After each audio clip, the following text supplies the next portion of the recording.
Do you feel like the most popular social networks like Facebook and Instagram are oversaturated? Has your reach gone down? Your engagement almost disappeared?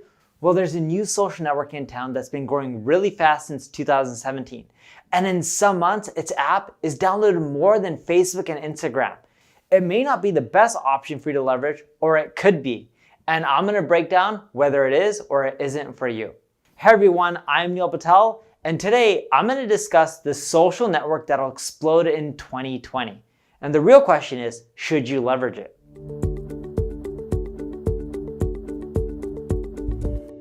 Now, before we get started, make sure you subscribe to this channel. And if you're on YouTube, click the alert notification. That way, when I go live, you'll get notified. The Wall Street Journal said TikTok is the third most installed app worldwide. It has 1.2 billion monthly users globally. That's the most downloaded app on the App Store worldwide for first quarter of 2019, followed by YouTube, Instagram, WhatsApp, and Messenger. The Wall Street Journal also reported that the average user spends 45 minutes on that app daily. ByteDance, TikTok's parent company, spent roughly $1 billion in ads, as much as $3 million a day in the last year. Much of that for ads has appeared on traditional social networks according to the Wall Street Journal. The first thing you should look at is my audience there? You're going to observe the same thing happening with other social networks like Facebook and Instagram. First, the dominant demographic is young people. Then it expands into other age groups and demographics. Depending on your audience and your demographic, it may not work for you, at least for now.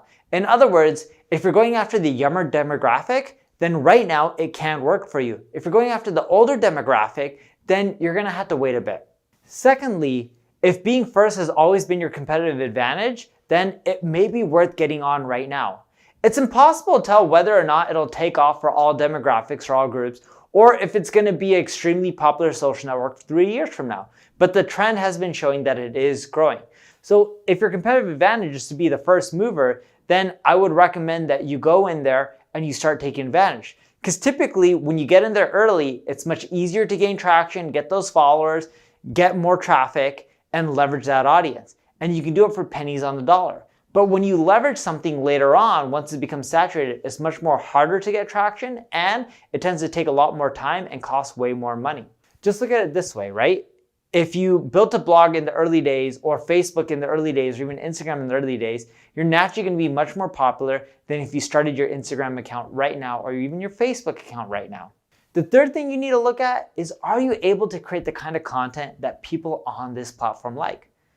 The app's short form video format lends itself to humor and anything that's lightning fast visual storytelling. If you have long form video content, it doesn't really work well for this app. Humor, out of everything that I've tested, or even sarcasm, tends to do well. It won't be easy for you to repurpose content from other channels unless this is your natural brand of voice. See, if you look at me, my video content is more serious, educational. I can't just go on TikTok and take the same video I'm doing for YouTube or Facebook or Instagram and then pop it onto TikTok. I would have to create all new content again. But then on the flip side, you see people like the Pauls, right? Logan and Jake Paul. Their content could work extremely well for TikTok without them having to create new content. In other words, they could potentially repurpose.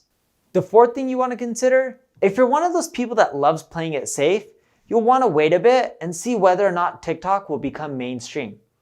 If time's a commodity, then you can't risk spending tons of time doing this, leveraging TikTok, building that audience, and then find out that it won't take off. I'm one of those people in which, although I love being early, I can't always afford to be fully in it. So sometimes with me, I may spend a little bit of time on there, but I won't go full-fledged unless I know the platform's going to take off. Look at my Instagram account. Sure, I was on Instagram early, but I didn't spend a lot of time on there until I knew it was going to blow up. And now I'm pushing hard and hard. And I'm like, all right, how quickly can I get to 1 million, 2 million followers? And if this is you, I would consider waiting at least 6 months to see whether or not it's going to go mainstream before you put too much time into it. That doesn't mean you can't sign up and start spending some time on it. It just means you shouldn't spend an arm and a leg or the majority of your days.